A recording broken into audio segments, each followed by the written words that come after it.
জাকাৰ্টালৈ ৰাওনা হাৰ্টথ্ৰব জুবিন গাৰ্গ স্বৰ্ণকন্যা হিমা দাসৰ খেল উপভোগ কৰিবলৈ ৰাওনা হৈছে জুবিন 25 আগষ্টত হিমা অৱতীৰ্ণ হ'ব স্বৰ্ণজয় যুঁজত প্ৰতিযোগিতাৰ সময়ত হিমাক মানসিকভাৱে উদ্যম আৰু উৎসাহ যোগাবলৈ জাকাৰ্টালৈ গৈছে জুবিন গাৰ্গ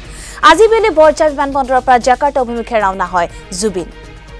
আমি পুনৰবাৰ জনাইছো এটা ব্ৰেকিং নিউজ জাকাৰ্টালৈ ৰাওনা হাৰ্টথ্ৰব জুবিন গাৰ্গ স্বৰ্ণকন্যা হিমা দাসৰ খেল উপভোগ কৰিবলৈ ৰাওনা হৈছে জুবিন অহা 25 আগষ্টত হিমা অৱতীৰ্ণ হ'ব স্বৰ্ণজয় যুঁজত এই প্ৰতিযোগিতাৰ সময়ত হিমাক মানসিকভাৱে উদ্যম আৰু উৎসাহ যোগাবলৈ জাকাৰ্টালৈ গৈছে জুবিন গাৰ্গ আজি বিয়লি বৰঝাৰ বিমানবন্দৰৰ পৰা জাকাৰ্টা অভিমুখে ৰাওনা হয় জুবিন হিমা খুব ক্লোজ মোৰ ঘৰুৱা ছোৱালী আৰু গোটেই পৃথিৱীৰ নাম কৰিছে এতিয়া সেইকাৰণে তাইও ক'লে যে আপুনি এবাৰ আহিলে ভাল হয়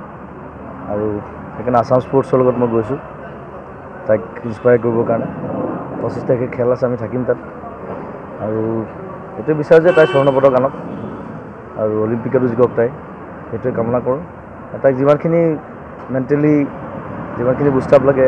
ইনস্পাইৰেশ্যন লাগে সেইখিনি আমি দিম এছিয়ান গেমছ মই আগতে যোৱা নাই প্ৰথমবাৰ যাম এবাৰ ভাল লাগিব নতুন এখন দেশ তাৰ পৰা খবৰ দি থাকিম মই ভিডিঅ'জ পঠাই থাকিম চবেই আশীৰ্বাদ কৰক তাই যাতে জিকি আহে তাৰ পৰা